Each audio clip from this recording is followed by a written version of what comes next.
The Trump administration right now is fighting to block full SNAP payments. They've been ordered by a judge to use the discretionary funds that were saved in an emergency to fund SNAP in case of a government shutdown. They're fighting to not do so. I have no idea why the Trump administration is so dedicated to avoiding doing something that would help them politically. I have no idea why. No idea at all. But they sure are fighting. Did they already use that money or something? I don't think so, no. We would know if they had used that money for something. They want to partially use it. 38 days into the government shutdown, this morning a federal judge accusing the White House of withholding federal food assistance for political reasons and ordering the administration to fully distribute SNAP benefits by today. Judge John McConnell saying, quote, "People have gone without for too long. Not making payments to them for even another day is simply unacceptable." Vice President J.D. Vance arguing it's not up to the courts to decide. In the midst of a shutdown, we can't have a federal court telling the president how he has to triage the situation. Just days ago, the administration had agreed to tap into... What could they do to reprimand Trump for blocking the funds? Can anything be done? I mean, like, again, he's violating the law, but it seems there are no consequences to doing so. The real consequence for his impropriety here is going to be that everything that made 3 days ago so good for Democrats is only going to get better for Democrats. Like, that blue wave the other day was before the full weight of the SNAP cuts and the ACA subsidy hikes went through. Like, the most destructive parts of what they're doing right now haven't even fully sunk in. More than $4.5 billion in emergency funding to partially fund SNAP, which 42 million Americans rely on. The White House insisted those payments would still go out. Even after the president posted on social media, SNAP benefits will be given only when the radical left Democrats open up government. The judge pointing to the president's own words, accusing the administration of defying the court's order and causing irreparable harm, saying, quote, "The evidence shows that people will go hungry, food pantries will be overburdened, and needless suffering will occur." So the administration... But they're fine with that. The other day, after the ruling was presented, so the Trump administration is appealing it, but listen to this. Let's turn now to how all of this is playing out. For the Democrats, what we have. Vice President had this to say. It's an absurd ruling because... this misses the initial context. A reporter basically asks about the SNAP ruling, about the judge's ruling, and Trump defers to Vance. Trump literally goes, you want to handle this one? It was really, really, really transparent. If somebody else can find that portion of the clip, go for it, but otherwise I'm just going to play it. Like, Trump does not give a shit. You have a federal judge effectively telling us what we have to do in the midst of a Democrat government shutdown. Yes, that is what judges can do. They are judges. That is true. Yep, they are a branch of the government. Yes, sir. Which what we'd like to do is for the Democrats to open up the government. Of course, then we can fund SNAP, and we can also do a lot of other good things for the American people. But in the midst of a shutdown, we can't have a federal court telling the president how he has to triage the situation. And you know, one other thing, our country has to remain very liquid because problems, catastrophes, wars, could be anything. We have to remain liquid. We can't give everything away based on a number. These, I wish it didn't cut off there. The funds that have been allocated for this SNAP payment are specifically for the SNAP payment. I think what he's essentially implying here is that he would rather just use it as a slush fund for his own purposes. I don't know, build another ballroom. All right, let's go live to the White House, and CBS News senior posted and said that no SNAP money would be going out until after the government reopened. So there was already confusion there. And then it was after that. It definitely doesn't make Trump look very good to his own base that he's simultaneously saying that we have to remain liquid, there's no money for SNAP, while paying Argentina $40 billion. $40 billion would be enough to keep SNAP running for a pretty long time. When I was president, that's where we begin our look at today's top stories. In an exclusive interview with 60 Minutes, Norah O'Donnell asked the president about his call to end the filibuster, and Mr. Trump doubled down. But you know what? The Republicans have to get tougher. If we end the filibuster, we can do exactly what we want. We're not going to lose power. The theory is, then we'll do it. But then when they get into power someday, they'll do it. That's true. But you know what? So you think John... We're here right now. Food assistance funding is supposed to be distributed today, despite the White House saying it actually would not because of the government shutdown. You see, 2 federal judges ruled Friday the Trump administration has to dip into a contingency fund to make this happen. In a social media post, the president... I thought they wanted to get rid of the filibuster. Trump does because he doesn't want to negotiate with Schumer. But Senate Republicans are offering... they're refusing to accept that. They don't want to. They don't want to get rid of it. Here's the clip of him dodging. It's really funny. A federal judge said tonight that the administration has to fully fund SNAP. It's the latest in the back and forth, and the Justice Department said they're going to appeal it. What's your message to folks as they work this out in the courts and in Congress as we're heading into Thanksgiving? You want to go with it? Yeah, look, Jackie, it's an absurd ruling because you have a federal judge That shit looks so fucking bad, man. Do you want to go with it? Like, we're tens of millions of people. Money for food. Pitch it over. I think, like, fundamentally, the problem they're dealing with here is that the party's beholden to Trump's ego, and Trump just doesn't really care if poor people starve. When I was president, the number that you're talking about was a tiny fraction of what it is now. Biden went totally crazy, gave it to anybody that would ask, gave it to people that were able-bodied, had no problem. Anybody that would ask, we get the number. And it's many times the number of people are on. This wasn't meant for that. It was meant for people that had real problems, in many cases, people that were down and out, people that could be saved. It wasn't meant for people that could do whatever they want, the people that say, well, I don't think I'll work, I'll just, collect this money. Take a look at the number of what it was during my administration and what it was during the Biden administration. It went up many, many times.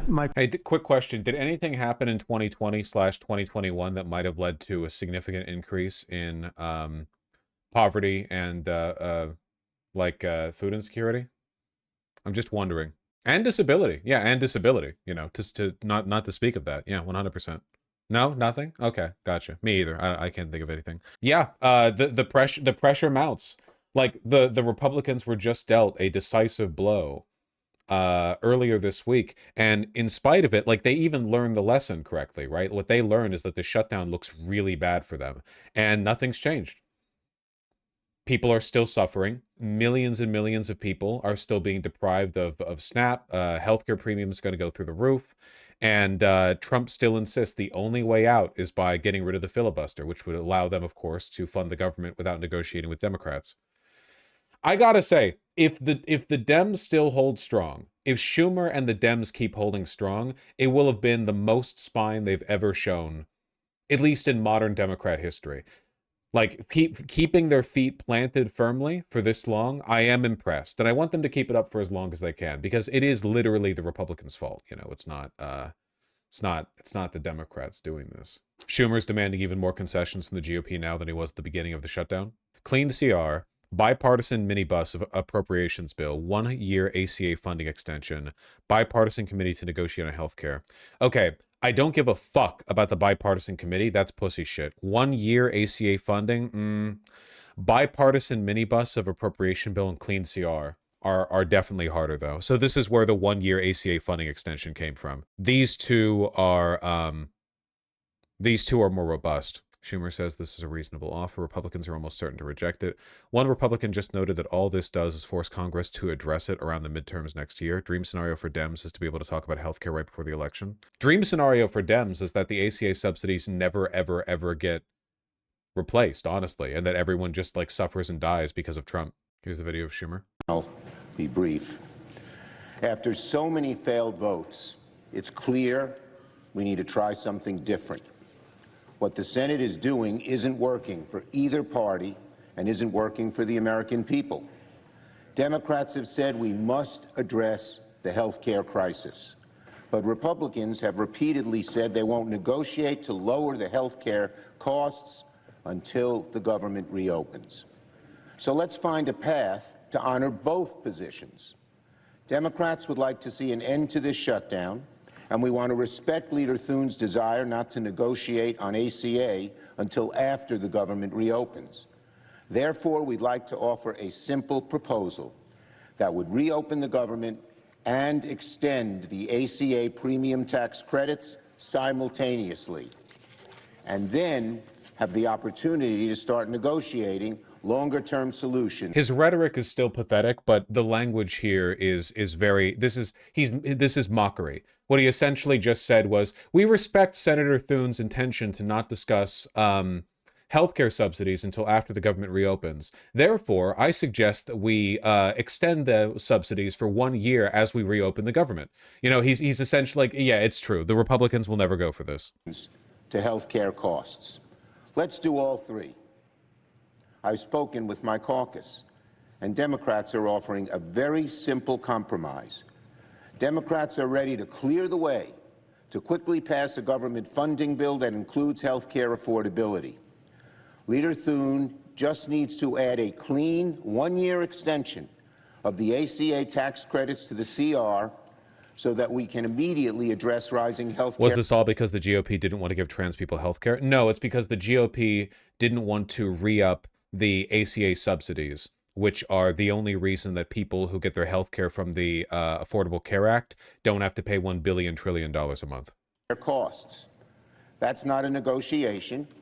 It's an extension of current law, something we do all the time around here, as we all know. But we also offer this. Let's create a bipartisan committee that will continue negotiations after the government reopens on reform. They claimed it was illegal immigrants getting free health care, which is nonsense. Of course, of course. What it really was is hospitals getting rebates through the ACA subsidies if they provide emergency care to people, regardless of whether or not they're illegal immigrants, which, like, obviously, yeah, you don't want hospitals going bankrupt for fulfilling their obligation to provide care to people in the ER. And you certainly don't want hospitals to start checking people in the ER for their fucking citizenship papers before, like, providing any health care, you know? You've got a bullet wound in your chest and they're like, oh, you don't have your wallet on you? Could you call anyone? Ooh, you don't have your phone on you? Yeah, you don't want that, trust me. That's literally what the Republicans were fighting against. It's pretty bad, man. And the rhetoric is really going to backfire on Trump as well. The Republican insistence that this was just about making things not free for illegals, that rhetoric doesn't work when there are tens of millions of Americans whose subsidies have all shot up. You know? Like, oh, yeah, we were just trying to do X. It would only affect illegals. And then, like, actual American citizens who vote Republican are like, wait a second. It doesn't, it is rhetoric that only works if you're never called on it. And I'm really happy they're being called on it. They're getting nervous, but not so nervous that they're willing to negotiate with Dems. So things are just going to keep getting worse and worse and worse. Forms ahead of next year's enrollment period to provide long-term certainty that health care costs will be more affordable. This proposal reopens the government and ensures working families who are shopping right now for their health care get certainty and financial relief. While open enrollment has begun, insurers can update their rates after we pass a simple extension of the tax credits. With this approach, we do not negotiate health care in the shutdown, as Leader Thune has maintained he wishes. And the American people get the tax credit extension they want. That is what many of our Republican colleagues have floated. Unfortunately, like, if we had a competent Senate minority leader, he would be able to play this up for the headlines. But nobody watches stuff like this except for policy wonks. Mostly because he's boring and nobody knows what the fuck tax credits are. Nobody knows what the ACA is. Nobody knows anything about anything, you know? You should showboat over stuff like this, man. Like, he should be screaming from the rafters, or, you know, like, hands gripping the lectern, shouting about how Republicans are desperate to keep your healthcare premiums high, so on and so forth, you know? He should really play it up. He won't, because I hate him, but what he's doing, I agree with. Over the last 6 weeks is a compromise. A 1-year tax credit extension and reforms to the credit beyond that. He should be theatrical, yeah. We will agree with the Republican request not to start negotiations until after the government reopens. All Republicans have to do is say yes to extend current law for 1 year. It makes sense. And since what we're proposing is only a simple extension of current law, the Senate could do this within a few hours. This is a reasonable offer that reopens the government, deals with health care affordability, and begins a process of negotiating reforms to the ACA tax credits for the future. Now, the ball... California has released SNAP today. Oregonians have it too. Any other states? Pennsylvania, I think. Yeah, no, blue states, or at least blue governors, are locking the fuck in and using state funds to pay for the SNAP benefits of their constituents. But the red states, ooh, folks, do you think Alabama or Mississippi have the kind of discretionary funds to do that? If they would even want to. Yeah, only some blue states can afford it.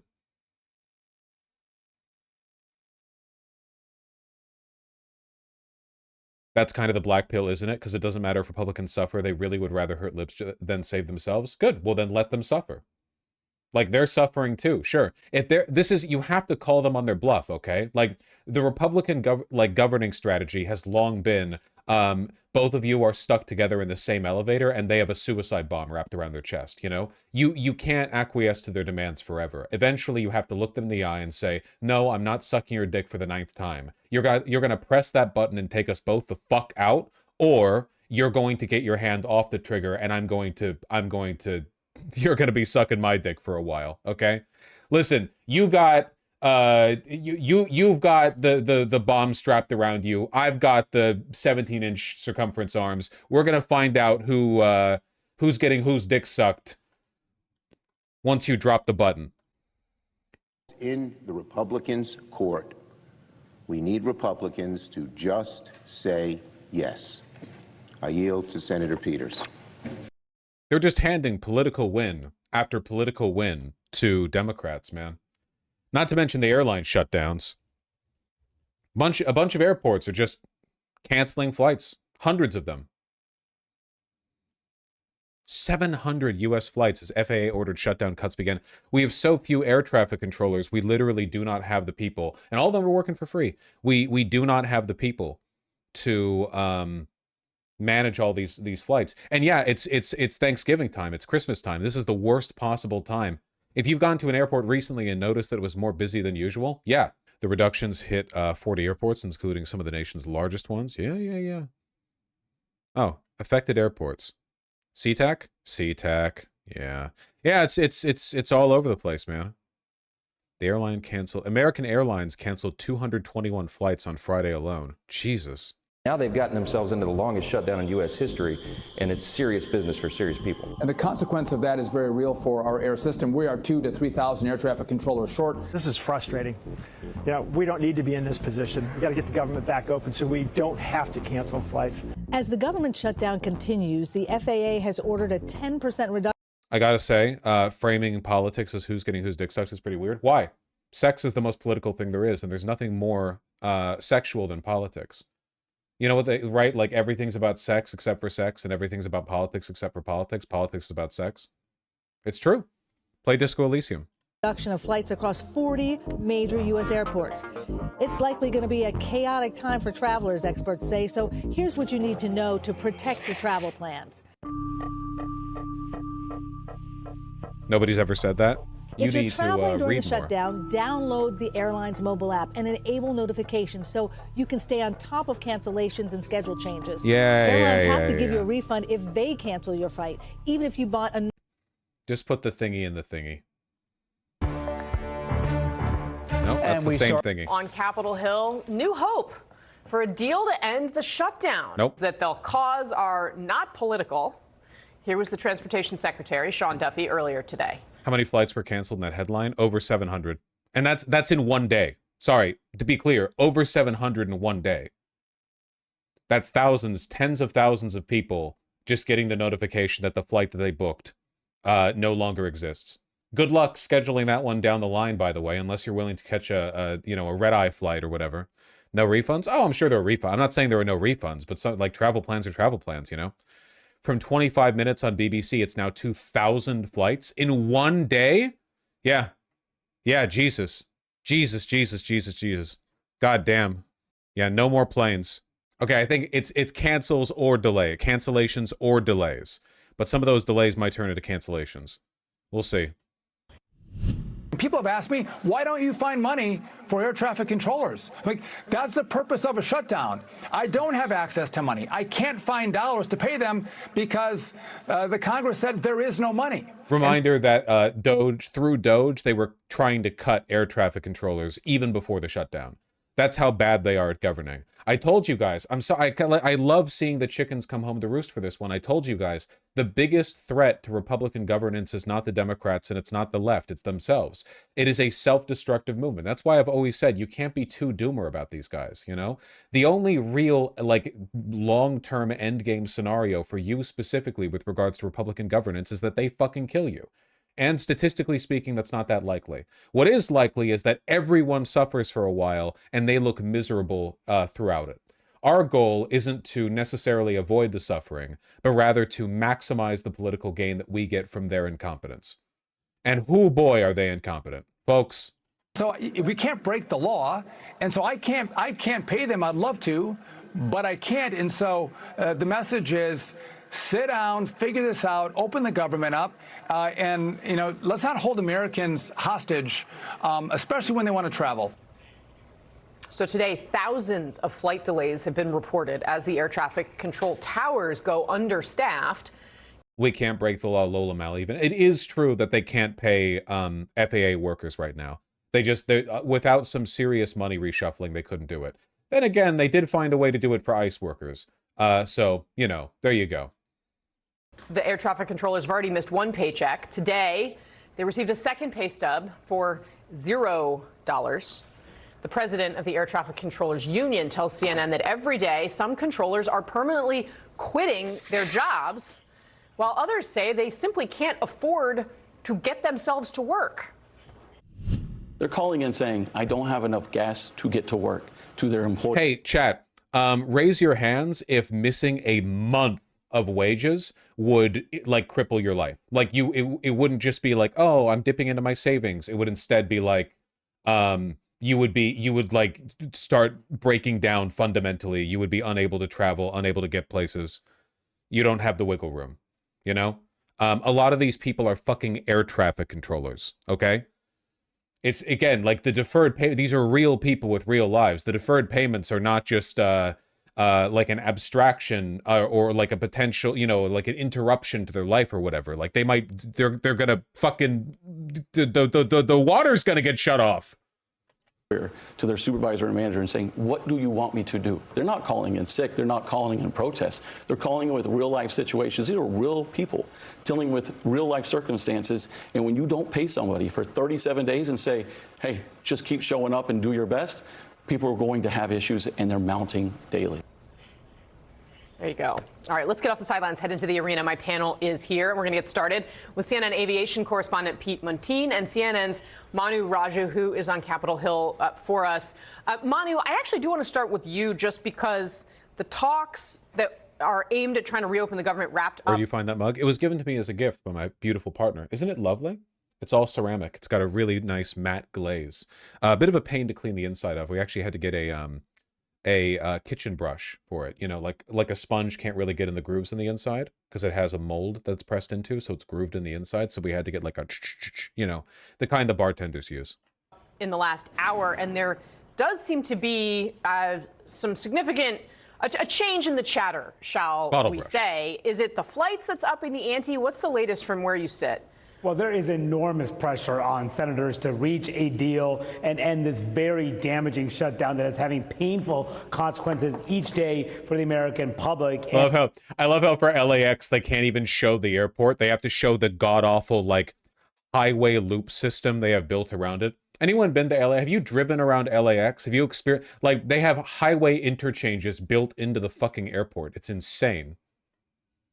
And the senators who are negotiating a potential compromise are keenly aware of all of that. Frantic negotiations have been occurring all week. They've been intensifying today. And the question on the table is whether Democrats can accept a compromise from their demands. Remember, initially at the outset of this fight. Fuck you. Republicans are the ones not negotiating. Not the Democrats have said over and over and over and over and over again that they're willing to negotiate. They're proposing an offer. Republicans are flat out rejecting it with no engagement. Trump has laughed off their attempts to negotiate. When they came into Trump's Oval Office to negotiate, he had like campaign merch out. It was a photo op. Like they've never made any effort to actually engage. They had called for an extension of those expiring subsidies under the Affordable Care Act, saying it must be dealt with immediately, otherwise people will see their health care premiums rise. Well, as part of this emerging compromise, that would not be included as part of this plan to reopen the government. This funding plan would not include health care issues. That will be dealt with separately as part of a separate vote to extend the health care subsidies. Yeah, I'm sure. I'm sure that the healthcare subsidies that Republicans specifically said they don't want, they'll be very willing to vote in it in the future. Fuck you. But there's no guarantee that that separate vote could pass the Senate, the Republican House. The Speaker would not commit to putting it on the floor of the House or even get signed into law by President Trump. So will Democrats go along with that, not having any guarantee of that becoming law? That is a key question that I put to Democrats today. Some say this will be a capitulation. Others say it's time to cut a deal. Republicans are the ones who won't cut a deal. Fuck you. Settling for some kind of vague promise about a vote in the future on some indeterminate bill without any definite inclusion in the law, I think is a mistake. And it would be a letdown to your voters? I think voters would rightly see it as a surrender. Yeah, but I mean, some people would think that this is a capitulation if you only agree to a standalone vote. We need to understand how the Senate works. We have brought this issue as a major national issue from zero to a major factor, I think, in the last election. And I think we're going to continue to make it an issue as we approach the next election in mid-year. And the question was, if enough Democrats agree with Senator Dick Durbin, the number 2 Democrat, that they've been able to make health care an issue, not necessarily make it a law. Will that be enough to sway? What would they need? 8 Democrats in total to advance legislation to reopen the government. So far, as we've seen. Wait, that wasn't even agreeing with conceding. There's no point in talking to Republicans about why they believe what they believe. They all know this is disastrous. They just know that if they broke with Trump, there would be huge consequences for them. Keep in mind, all of these senators, because they tend to stay in their positions forever because of our shit-ass system, they all want to get reelected after Trump's gone. A lot of these Republican senators are going to outlive Trump by 30 years. They don't want their final act to be, they don't want to do like a Mitt Romney or a John McCain or whatever, you know, defies Trump, dies or whatever, becomes politically irrelevant the moment they go after Trump. They're all like, it doesn't really matter how much people suffer, or really even how bad things are for Trump. Trump is the guy who's going to get blamed. I'm in a safe red seat. It doesn't matter if tens of, millions of people can't afford their health care, whatever. I just don't want to get flamed by Trump, because that would be more damaging to my long-term career prospects than being complicit in this bloodbath. Time and time again, just 3 Democrats have sided with the Republican efforts to reopen the government with no conditions at all attached to it. But expect there to be a key moment tomorrow where there will be votes to try to reopen the government. Will Democrats come along to that, to saying yes on that bill? They just left. Those are the same 3 Democrats that have been trying to do this for a while, right? Yeah, Fetterman and the other 2. But it's not, the lines have not moved in a month.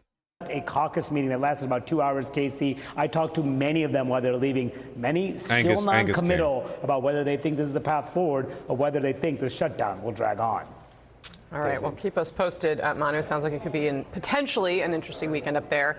So, Pete Muntean, it's certainly going to be an interesting weekend for Americans across the country. This is now the most direct consequence of the government. Man, Fetterman's such a waste of a seat. Technically 2 seats when he flies. Shutdown on air travel, and airlines were really blindsided by this mandate from the Trump administration. I'm told carriers were given less than an hour's notice that the FAA would order flight reductions nationwide starting tomorrow morning. And here's the reasoning from the Trump administration. Air traffic controllers just got that $0 pay stub, their second of this government shutdown. Transportation Secretary Sean. Jesus Christ. And even if the government reopened right now, they would still get a 3rd check saying much the same. Duffy says that has built stress into the national airspace. How much of an impact does the flight thing have in your estimation? If the shutdown keeps up, this might actually be the first thing to truly break. Basically a complete inability to do flight travel. They're going to have to start either mandating double shifts, which they can't mandate, right? They'd have to start requesting double shifts. or just like, yeah, no, we're just not doing flights in this country anymore, you know? System, and things have really reached a point where it is no For longer safe to operate flights at full capacity. I want you to listen now to what FAA Administrator Brian Bedford said in this surprise announcement. When we see pressures building in these 40 markets, we just can't ignore it, you know, and we're not going to wait for a safety problem to truly manifest itself when the What the fuck is that? It's a pin of the yellow hostage. It's no, it's not the yellow hostage. It's something else. Why not a pin of the ribbon itself? Why a button of the whatever? Indicators are telling us we can take action today to prevent, you know, things from deteriorating. So the system is extremely safe today. It will be extremely safe tomorrow. And if the pressures continue to build even after we take these measures, we'll come back and take additional measures. Here are the details in this new directive. If there's no deal to You're all very reopen young. Reagan actually forced air traffic controllers back to work when they struck in the 80s because it would kill the economy. Yes, which was horrible of him and set horrible precedent. However, this isn't a strike. This is just people quitting. Federal government, the FAA is mandating airlines reduce flights by up to 10% at 40 of the country's busiest airports. Multiple airline officials now tell me the Trump administration will start this off at a 4% cut tomorrow, then ramp this up to 10% through the next week. Where will this be? And I want to show you the preliminary map of the airports. We're talking everywhere from Florida to Albuquerque to Anchorage, even some airports with no airline service at all, like Teterboro, New Jersey. I've been cautioned, though, that this list could change because this will likely include at least all of what's called the Core 30 airports. Those are the busiest, most operationally critical airports nationwide, though nothing final here, all preliminary. The FAA has not published a final order yet to airlines, and the airlines are really scrambling to adjust here. All 4 major U.S. airlines say they're complying with this directive and giving passengers ways to change their flights free of charge. I can't find any data of how many air traffic controllers have quit their jobs since the beginning of the shutdown. I wouldn't be surprised if it was only a couple of hundred so far. But there are only in total about 10,000 professional air traffic controllers, and they're all working without pay right now, and they were already understaffed. So it's not good. Then there's this big reaction from Frontier Airlines CEO Barry Biffle. I've been going back to this all day because it's so unprecedented. He called the directive from the FAA unsustainable and, quote, "You cannot run the national airspace like this. This is not how a modern aviation system functions." And he even went a step further, suggesting to travelers to consider booking a backup ticket on another airline. It is such a competitive industry. You'll never hear that again from an airline CEO. So far, Jesus. This has not been all that well received in the airline industry because this is not really a small tweak. Aviation's a multi-billion-dollar economic driver. And airlines are telling me they're dealing with this like they would deal with mass cancellations, like during a snowstorm. Yeah, I mean, Pete, there may not be a lot of commercial traffic for you and me out at Teterboro, but I wonder what's going to happen if all those really wealthy people who fly those private jets in there start calling the president directly and asking him why the heck they can't land. That's true. You never know what's going to move him. Pete Montine, That's Tony right. Raju, thank you very much for that. All right, our panel is here in the arena. CNN political analyst, national political reporter for Axios, Alex Thompson, CNN contributor, New York Times journalist and podcast host. That is quite a tie. Yeah, okay, sorry. Just, it's the extent to which this is running up against the brink, it's kind of difficult to describe. I have no idea, like, how they're going to play this off. I have no clue. Is Schumer caving? No, Schumer is not caving. Thankfully. Thank God. Thank God. God, it's so nice watching Republicans catch the fucking, catch the ice cream truck, so to speak. All Republicans have been doing is screaming from the rooftops over and over and over and over again, like, we want to destroy the country. We want to destroy the country. Everyone suffer. Billions must die. And then, like, okay, man, do it. See how it works out. Let's see if you can undo democracy fast enough to avoid the consequences of what you're suggesting here. And so far they are not. Of course, it's not enough for it to be bad for the Republicans now. This has to be a blight against the Republicans for the rest of our lives, Every voter, every politician, everyone on their side forever. This is a level of governing incompetence that extends beyond just Trump. This is a psychopathic disinterest in the project of running government from everyone involved, even for those who voted them. We can't just do like we're moderate now, you know, we don't care anymore. Trump's gone. Let's try again. Republican Party 2.0, 2032 or whatever, you know? Looks like the Trump admin is going to try to blame the shutdown for the shit economic data. In fairness, those do correlate. But look where we are. It is day 38 of the government shutdown, the longest in U.S. history. It is severely impacting travel, and, you know, there's a lot of ripple effects there. Today, the FAA cutting flights at 40 major airports across the country, going to 10% of cutbacks in air traffic. Meanwhile, the Senate is aiming for this test vote today on a new interim spending bill to end the stalemate.